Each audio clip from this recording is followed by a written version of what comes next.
Nama saya Ricardo Matthew. Di sini saya bersama dengan ibu saya sendiri. Ya beliau juga menjalankan bisnis gitu. Jadi saya mewawancara beliau. Ya, pertanyaan pertama, nama ibu ini siapa? Nama aku bisa dipanggil Merlin aja. Oke, Ibu Merlin. Terus sejak kapan ibu memulai bisnis itu, Bu? Kotak makanan dan botol minuman. Ya, saya memulai bisnis itu sekitar tahun 2011.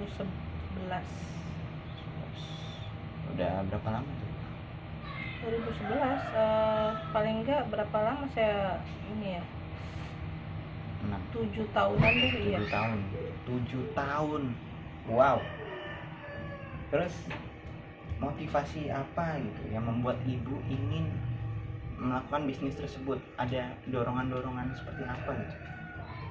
Ya, kalau dari motivasinya ya awalnya dari saya kan suka dengan alat makan dan alat minum tersebut ya. Iya. Berhubung dengan kita sebagai ibu rumah tangga ya, ada urus rumah tangga. Nah, ini kan alat makan ini bagus untuk saya ini kan. Ada anak sembari ngantar anak sekolah juga ya kan. Jadi alat makan dan minum ini ya bisa saya bantu pasarkan gitu. Atau mungkin juga hobi ya? Iya, hobi juga. Karena kan saya dari ini kan marketing, jadi saya suka memasarkan gitu. Terus apa sih bekal yang ibu siapkan untuk bisnis ini? Apakah ibu tuh butuhnya apa gitu, kayak teman-teman ibu yang lama kontaknya kayak gitu-gitu, ibu butuh nggak tuh bekal yang harus disiapkan? Iya, koneksi ya, nomor satu koneksi. Relasi itu penting banget. Jadi awalnya ya karena kita punya teman banyak juga ya, awalnya dari situ kita mencintai pekerjaan itu, hobi, punya teman banyak, itu semua saling mendukung. Terus juga kepercayaan ya? Ya, nomor satu saya punya kepercayaan itu gitu sama teman-teman, hubungan baik semua. Bagus banget sih. Terus gimana sih cara ibu menawarkan produk tuh dari awal gitu? Apa yang harus ibu cari gitu? Cara menawarkan produknya sih sebenarnya mudah aja ya. Langkah awalnya ya paling pertama pendataan dulu. Satu, pendataan. Kita data nih siapa-siapa yang mau kita prospek nanti. Setiap hari tuh ada ya target. Setiap hari maunya berapa? 2 atau 3 orang barangkali begitu ya. Saya sih awalnya dari kecil-kecilan aja sih, emang nggak bisa. Awalnya dari nol, semua juga awal dari nol kan. Nah, pendataan tadi, terus besok kita bikin janji sama orang-orang, buat janji sama orang-orang tersebut. Nah, yang setelah janji ketemu di mana, yang ketiga ketemu kapan, tertulis tuh udah ketemu baru deh di situ ditawarin, bikin kita prospek gimana orang itu maunya, cara belinya bagaimana, pembayarannya bagaimana, ya udah setelah fix bayar selesai. Terus ada lagi kendala apa aja tuh yang pernah ibu alamin selama ya berbisnis ini? Mungkin ada klien yang kurang mengenakan. Kalau masalah kendala ya, kalau masalah kendala namanya juga orang hidup ya. Kendala mah banyak aja ya kan, ada aja. Nah tapi tergantung kita menyingkapinya bagaimana itu kendala. Contohnya, contohnya kayak misalnya temen aku nih bilang katanya sama si A itu jangan ditawarin loh, dia nggak bagus katanya gitu. Tapi sama saya bagus aja. Nah itu kan kembali dari diri kita sendiri, gimana kita bisa ini kan orang tersebut gitu. Misalnya dia maunya cara pembayarannya contohnya cicil misalnya atau kredit. Nah, ya kita atur aja bagaimana. Memang baiknya kan cash ya, apapun beres cepet. Kalau masalah cicilan ini tapi ya nggak apa-apa juga. Nah kalau nggak dicicil terus gimana? Kagak laku tuh barang, susah kan ya. tapi kabur. Gimana kita cara ininya ya, gimana caranya juga jangan sampai kabur orangnya, kan gitu. Itu semua kembali dari diri kita sendiri deh. Oke. Terus kalau cara mengatasi orang yang telat gitu, ibu harus ngelakuin apa gitu?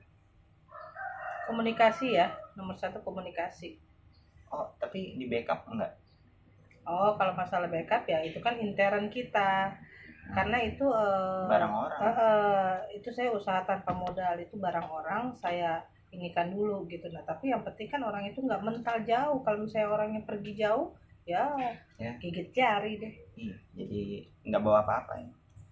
Terus ada pencapaian tertinggi yang ibu lakukan nih di bisnis ini tuh? Kalau di tahun seperti itu berapa ya? Pokoknya targetnya sih per bulan cuma 15 juta aja. 15 juta tapi 3 bulan berturut-turut. Ya lumayan sih menurut saya, saat itu udah cukup lah gitu aja. 3 bulan berturut-turut kalau bisa jadi manajer. Ketentuan target. Manajer di perusahaan itu terkenal banget tuh sebenarnya. Mungkin kalian juga pakai barang-barangnya itu. Ibu saya pernah jadi manajer. Capek, habis itu udah. Terus kan pasti ibu nih bosen ya kalau udah sampai itu 15 juta per bulan tuh, barangnya tuh banyak banget, pasti bosen gitu nawarin ke orang barangnya sama. Itu cara ngatasin bosen capeknya itu tuh gimana gitu? Nah, kalau mau bicara masalah bosan, kan tadi saya sudah bilang, semua itu kembali dari diri kita sendiri, hobi. Kalau udah kesenangan, udah pasti kita nikmatin. Apapun pekerjaannya, kalau kita udah bisa nikmatin, kita cintain, jarang sih terjadi kebosanan. Itu tuh nggak ada. Paling capek sebagai fisik manusia, capek, lelah, ada. Istirahat, bangun, udah enak lagi. Begitu. Nah, kan ini mungkin agak nggak enak ya pertanyaannya, tapi kan setiap bisnis, awal bisnis itu pasti ada akhirnya. Apa yang membuat ibu memutuskan untuk berhenti dari pekerjaan tersebut? Sebenarnya sih nggak berhenti ya, cuman vakum aja. Nah, cuman kan itu tadi capek, faktor kayaknya ya, faktor usia. Jadi udah mungkin spare partnya di tubuh saya ini udah nggak bagus lagi atau berkurang lah ya, kurang banget. Apalagi situasi begini, pandemi, ya sudahlah, jadi banyak ininya ya, jadi berhenti dulu, nge-break dulu, istirahat. Berarti ibu ada nggak nih rencana kedepannya buat memulai usaha pribadi gitu, usaha sendiri? Kan kalau ya kita tahu nih perusahaan ini kan bukan punya kita kan, kita hanya menjadi orang keduanya. Ada niat nggak? Ya kalau nantinya sih ya, berhubung kemarin kan itu kan kita kerja sama orang ya. Nah, jadi udah pasti kalau masalah untung rugi ya pasti ada persenannya berbagi. Nah, sekarang saya mau usaha sendiri aja, udah capek ninggalin rumah ya kan. Biar di rumah juga kita stay sama anak juga, kita nggak jauh, nggak ninggalin anak lagi, atau di rumah tuh ya stay at home. Nah, ini ada pertanyaan spesial nih, saya belum ngasih tahu ke ibu saya. Jadi kan ini saya kan SMK nih ya Bu, saya mau memulai pekerjaan saya baru.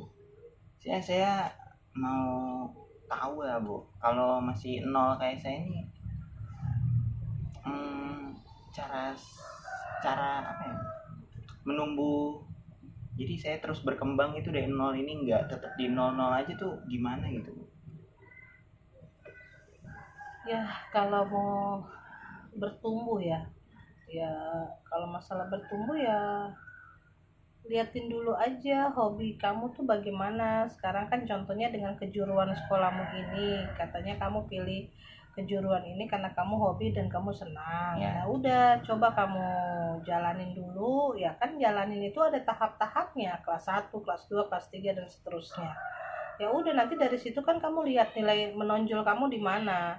Nah, nanti lewat nilai itu ya bisa kamu tonjolkan hobi kamu dan inian kamu ke depan gitu. Dari kemampuan kamu sendiri, itu nggak bisa kita nyontek punyanya orang. Nah, gitu. Jadi gitu ya. Kan kalian ini yang nonton juga pasti ada yang SMK nih. Nah, itu pesannya. Jadi ya mungkin sekian aja deh wawancara saya. Ada yang mau disampaikan ya, dari nggak? semua itu Kesimpulan. Kesimpulannya ya kita harus pokoknya jangan bosan, jangan mudah menyerah, ya jangan jadi pesimis, harus aktif, optimis, dan satu kepercayaan, modal satu kepercayaan, ya. Jadi kalau percaya itu nomor satu banget, jujur, pasti kedepannya jalan ada aja, ya. Semangat Apapun bisnisnya. Dadah. Dadah.